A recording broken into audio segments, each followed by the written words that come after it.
Welcome to How to Apply for the Teaching with Primary Sources, TPS Mid-Atlantic and U.S. Territories Regional Subgrant Program, a webinar hosted by our team at the American Historical Association.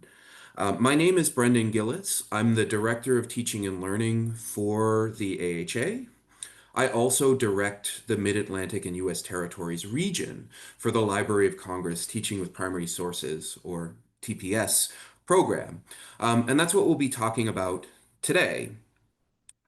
So as of March of this year, the AHA has been managing the Mid-Atlantic and U.S. Territories region for the Library of Congress as part of the Teaching with Primary Sources program. And in this session, we're going to tell you a little bit more about the TPS program, our region, and the grants that we offer, the subgrants that we offer with funding from the library. My colleague Whit Barringer will talk through some of the details of the application process, and then we'll field questions from the audience. So, for those of you who may not be familiar with the AHA, we're the largest and professional association for historians in the world. We operate under a congressional charter from 1889, which invested us with a mission to promote history and historical thinking in American public life. So across the organization, the AHA publishes scholarly journals and a news magazine. We organize the largest annual history conference in the world. And we do all sorts of things to try to promote history and live up to our congressional charter. Historians, as you probably know, love primary sources. Primary sources, working with primary sources is at the core of our discipline and the work that we do as scholars and as educators. We also recognize that there are opportunities to engage with to engage audiences with and through primary sources across a wide variety of educational contexts in other fields, and at lots of different kinds of institutions, schools, colleges, universities, but also museums, libraries, and other public-facing organizations. And with that in mind, it seemed like an obvious fit for us to join forces with the Library of Congress to support their Teaching with Primary Sources program. The Library of Congress is the world's largest library, offering access to the creative record of the United States, both online and in their physical location on Capitol Hill in Washington, D.C. Um, if you're not familiar with their vast and significant collections, I really encourage anyone to spend time on their website at loc.gov, looking through some of the resources that they've digitized and made available. The Library of Congress, for 20 years, has been supporting the primary Teaching with Primary Sources, or TPS partner program, which has become the library's signature educational program. Um, with funds appropriated by Congress, the TPS program supports a consortium of organizations working to incorporate the digital collections of the Library of Congress into educational curricula. Each year, members of the TPS consortium support tens of thousands of learners to build knowledge, engagement, and critical thinking skills with items from the library's collections. And in the spirit of this endeavor, the Library of Congress provides both regional and national grant funding through Library of Congress TPS grants, and new in the last couple of years, this program has expanded to include another important source of investment in education in the United States. The Lewis-Houghton Civics and Democracy Initiative is a subset of the TPS program with its own separate appropriation from Congress that is designed to use creative arts-based sources and lessons um, grounded in materials from the library's collection to teach history, civics, and democracy. So, let me introduce you to myself and my colleagues. As I noted at the top, my name is Brendan Gillis. I'm the Director of Teaching and Learning for the American Historical Association, and I'm also the Director of the TPS Mid-Atlantic and U.S. Territories region. Our team includes Rachel Wheatley, Education and Professional Affairs Associate for the AHA. Many of you who've emailed with us have interacted with Rachel already. And Matthew Keogh, our grant specialist, who handles a lot of the financial paperwork on the back end. But I'm also thrilled to be joined today by two of my AHA and TPS colleagues who are involved in supporting the work of this program, the region, and the organizations that we are able to provide grant funding to. So, Julia, would you like to introduce yourself? Hello, my name is Julia Brookins. I'm Senior Program Analyst for Teaching and Learning with the AHA, and I'm working with Brendan and Whit and Rachel and Matthew on the TPS Mid-Atlantic and U.S. Territories grants. And I have direct interaction with grant applicants and people who have submitted letters of intent. So you might see me around again, but I look forward to hearing all the work you guys are planning.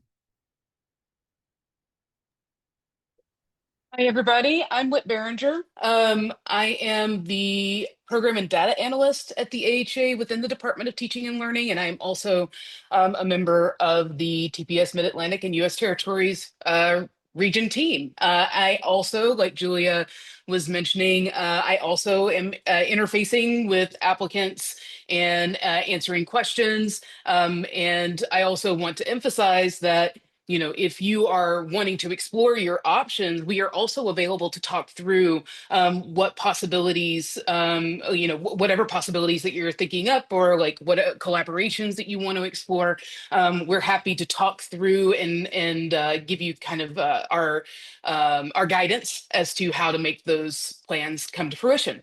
I also want to highlight from here, I'm going to be taking us through the rest of the presentation before we get to the Q&A. But before we keep going, I want to highlight the email address that's on screen, the tps@historians.org. This is the general email for our TPS region. If you have any questions about the program, if any sort of information that you want to get about the program or clarification, feel free to email that address. You don't have to remember who was on this call to be able to email one of us. You can just use that email address. And I'll also say that these slides are going to be posted with this informational part of the webinar on our website. So there are hyperlinks throughout this presentation, and you'll be able to access those. Okay, so let me walk through what our roadmap for the rest of this presentation is going to be. So we're going to start off, Brendan already touched on this a little bit, but I'm going to kind of touch on it again about what is the TPS Regional Grant Program. And then we're going to talk about grant eligibility, who is eligible to apply for this grant, the grant criteria that comes from the library, what we kind of appraise when we're going through applications to kind of give you an idea of how you can kind of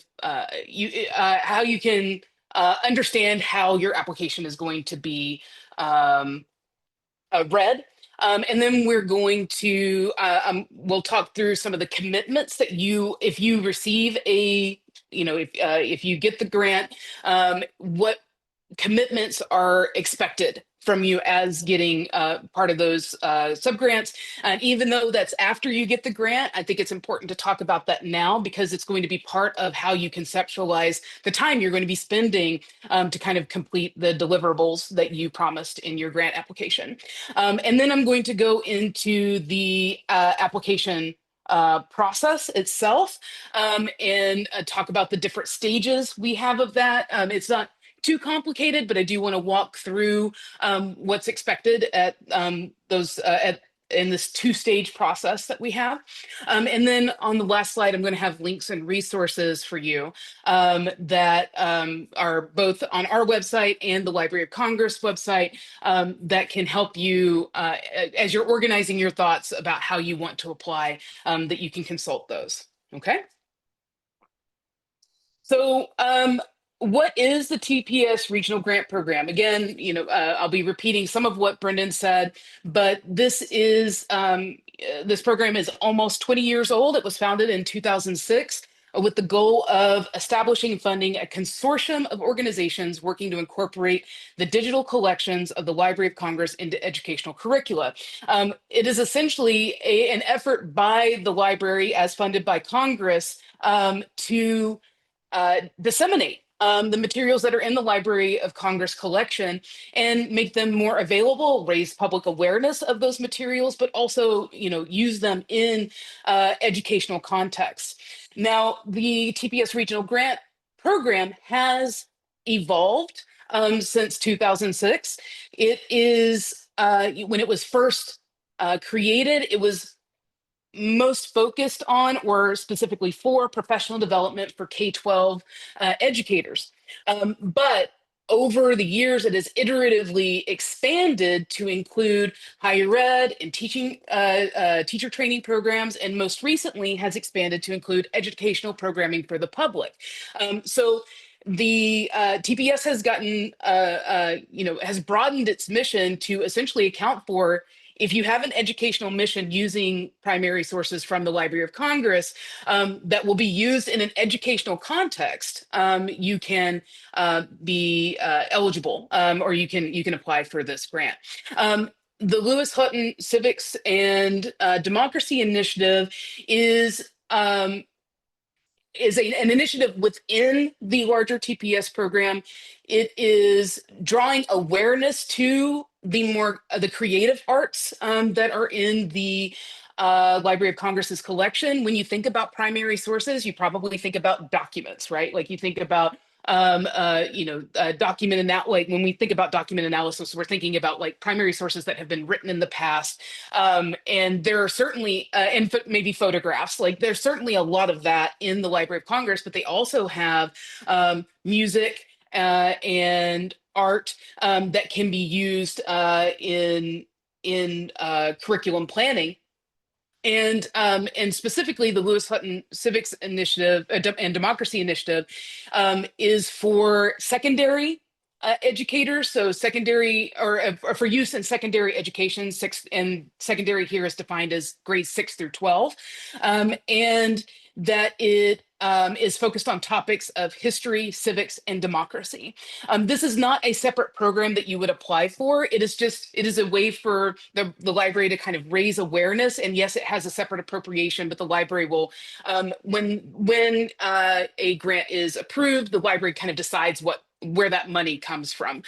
So it's not something that you necessarily need to be concerned about, but it is important because it expands how we think about the primary sources that are available for this project. Within the TPS Regional Grant Program, you can apply for up to $25,000. And those grant periods for that money is is between 6 and 12 months.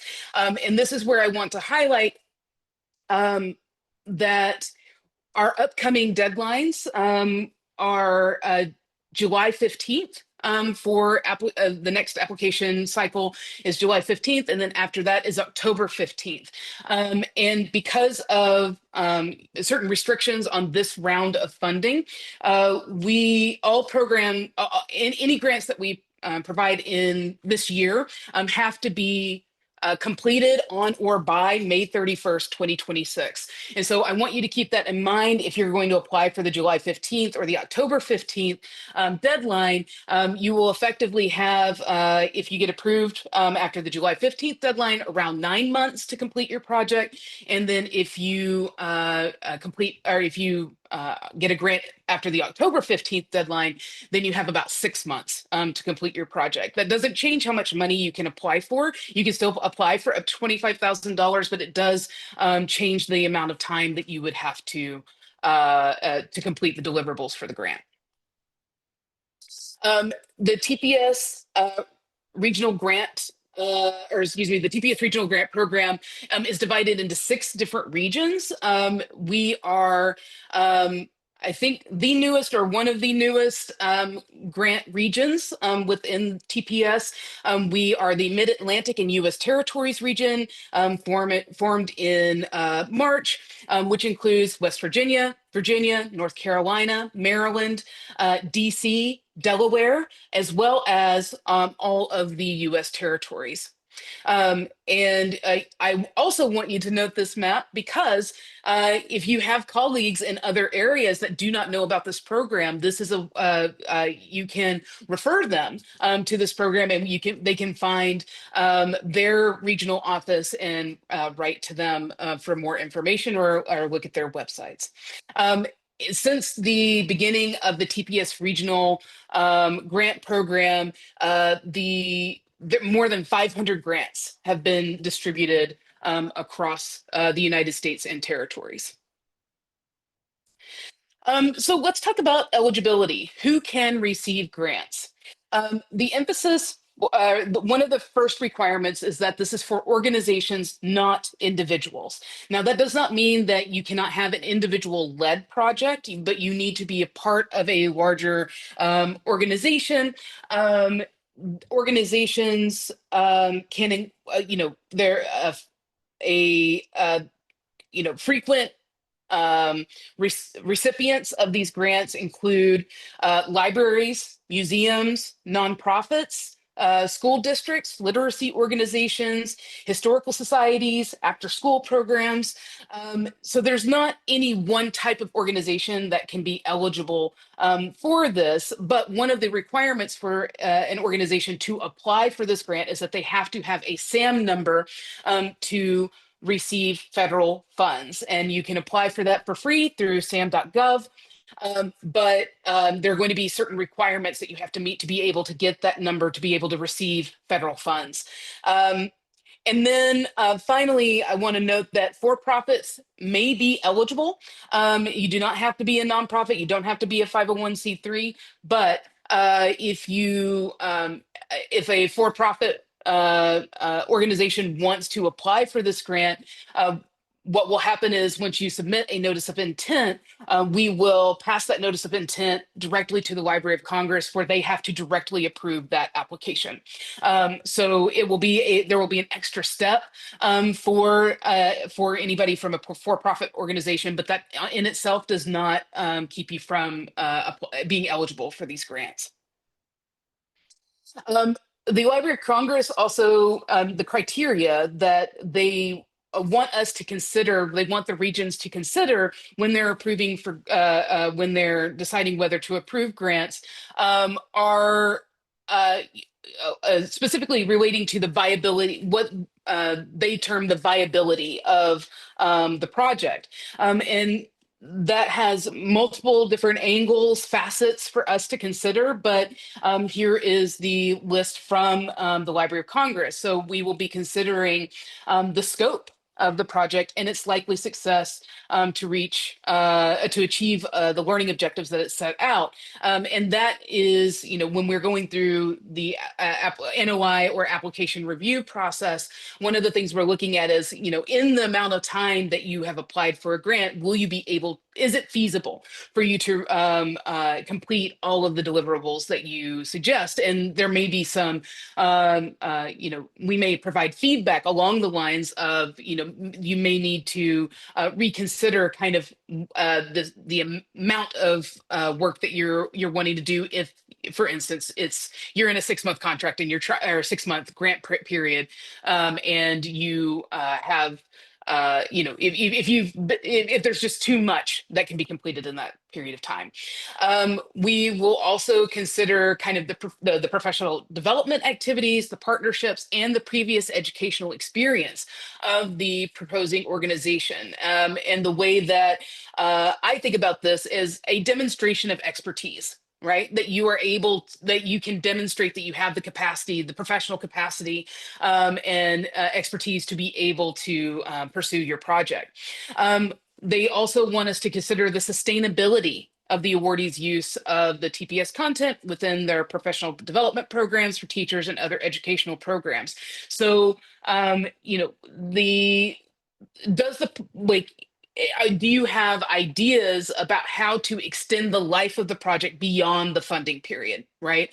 If you're doing professional development, how can you give extra life to those materials? Are there ways for you to distribute those materials or otherwise disseminate, right?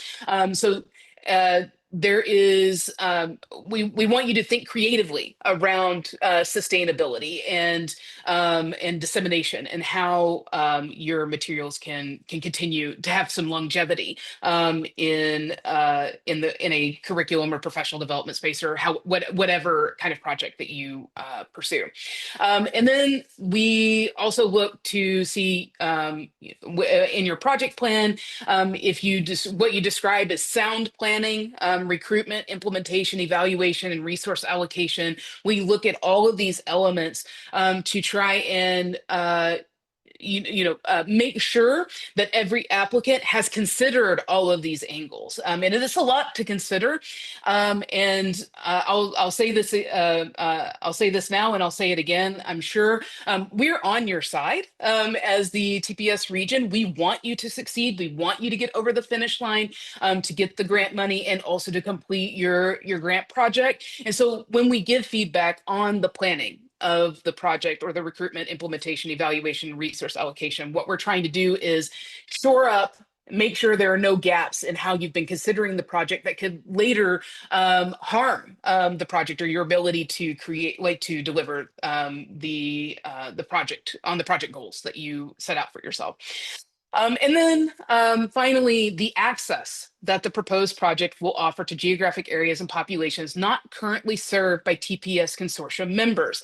This does not mean that if your organization has received a TPS grant in the past, or that your city or your state has received grants in the past, that you were not that you're going to be given that you're not going to be able to apply, or that's going to be a mark against you. But what it does mean for us is that we will be prioritizing reaching areas that we previously have not been able to reach, because this is a program that's meant to be, the dividends of this program are meant to be for all Americans. And so we are trying to make sure that the program's resources are going as far as they possibly can. So what, when you, if you were to get the grant, there are certain commitments that are expected from you as receiving that TPS grant. The first and foremost is that you complete the project within the grant period, meaning whatever the product or deliverables that you have promised can be completed by the end of the grant period. And when I say product, that can include a range of completed projects, including but not limited to lesson plans, the creation of an exhibit, professional development, on and on and on. There are so many different possibilities for what that product can be, but whatever it is, it really does need to be completed within the grant period. And to that, I also want to add that this grant is not designed to support research projects. Even though research can be a part of a project that you propose, but research cannot be the end goal of the proposal. Secondly, you will commit to submitting quarterly grant reports, which there will be forms and we can walk you through that if that's intimidating. But we submit on federal fiscal quarters. And then thirdly, you're expected to participate in the TPS consortium community through the Mid-Atlantic and U.S. Territories regions programming, which can mean attending programming that we have, but in general, being a participant and adding your voice to the program and kind of creating a community with other uh, um, grantees, grant recipients within the Mid-Atlantic and U.S. Territories region. You'll also be expected to join the TPS Teachers Network. The logo for that is up on the screen. This is a link to that page so that you can go see what that looks like. And then we will also expect you to publish all created products and materials on the TPS Consortium Created Materials website, or CCM, as we kind of call it within the program. And you can see this is the header for that page on the bottom right. So let's talk about the application process. There are, as I mentioned earlier, there are two steps to the application process. The first is the notice of intent, or the NOI. And then the second is the actual grant proposal or application. So starting with the NOI, what you see on the right side of the screen is what the NOI form looks like. And this is the kind of top few questions, and I wanted to include the first few blanks on this form so that you can see the kind of questions or the kind of organizations that this is generally geared towards, but also that the other organization type blank there allows us, you don't have to apply, you don't have to fit neatly into one of these categories. You can give further explanation. As a reminder, you need to have a SAM number to apply for the notice of intent. If you're waiting on your SAM number, you can submit an NOI, but by the time you get to the application, you have to have the SAM number to be eligible. As part of the NOI, you need to describe your organization, give a project title and description, and then what amount you would like to request up to $25,000. You can also include organizations that you might collaborate with, and we also have on our form a blank for which specific primary sources that you might engage with if you receive the grant and are able to pursue your project. I want to say that when we say we want you to provide specific primary sources, that gives us an idea of how you've engaged with the Library of Congress primary source collections, but it also prompts you as an applicant to engage with the library and kind of think through what kinds of sources would be, what are some of the sources that could be perfect fits for the program that you are envisioning. But you do not have to, like, by the time you get to the actual grant, after receiving the grant, you're not wed to the primary sources that you selected in your NOI or in your grant application. But you do have to use some mix of Library of Congress primary sources in your final project. And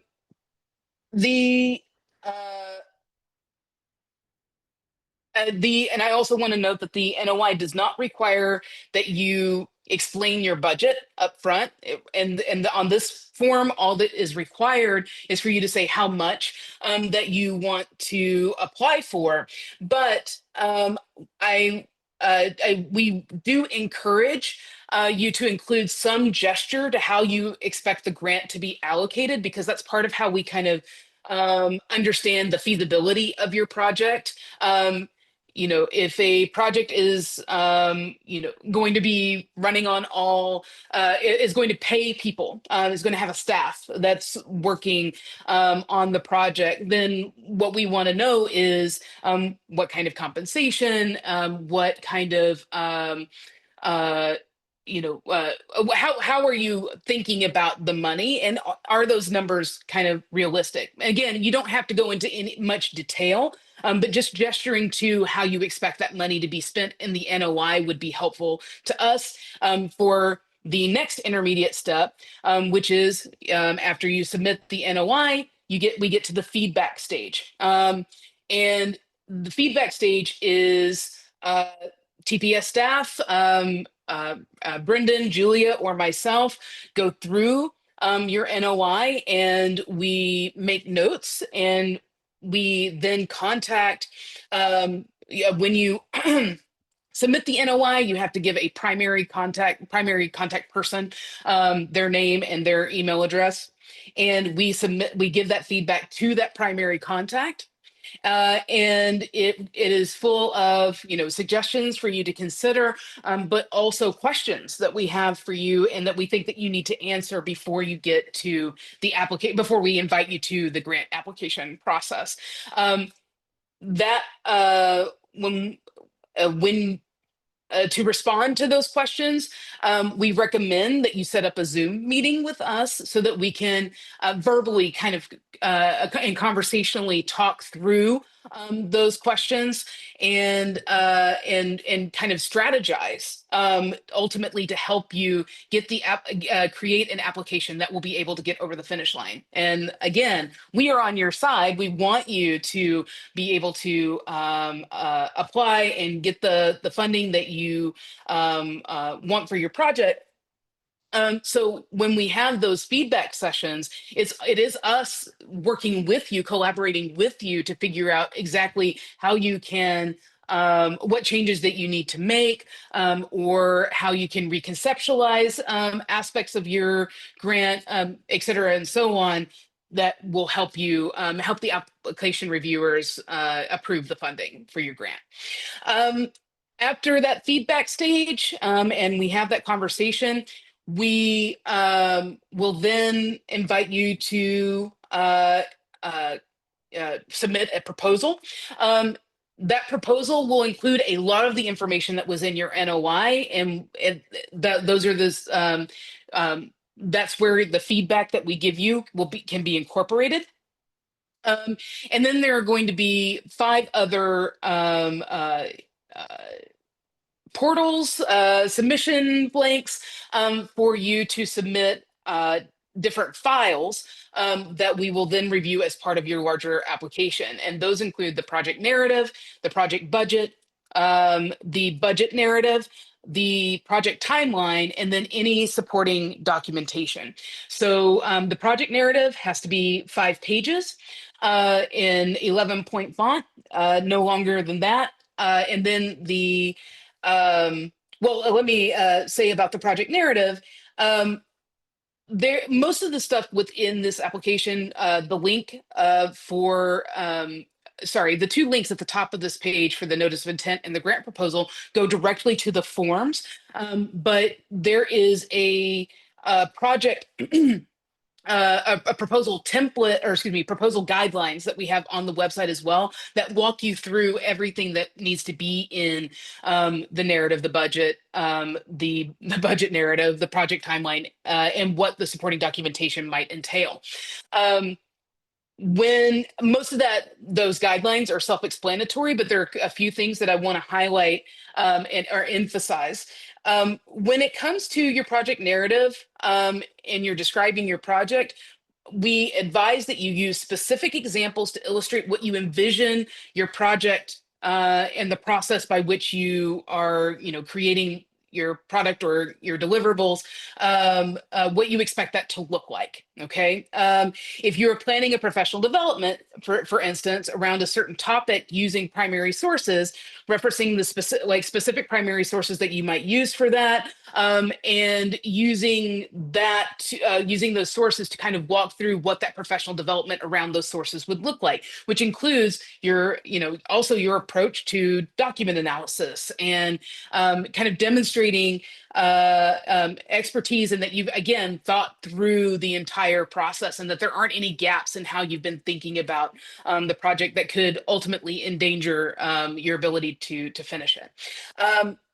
And then within that project narrative, there is a section on project outcomes and dissemination and sustainability. And I kind of hit on some of this before, but we really encourage you to think broadly and creatively about what dissemination might look like. And how your dissemination can contribute to the ultimate sustainability of the project, or in the continued impact of the project after it is completed.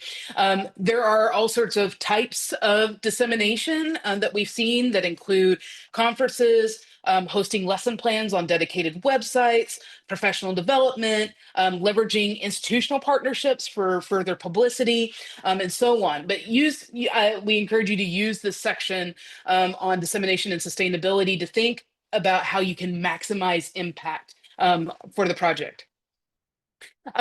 On the project budget and the budget narrative, we really encourage you really need to walk through and be careful and considerate around accounting for the personnel within your budget narrative, and explain how they're going to be compensated for their work.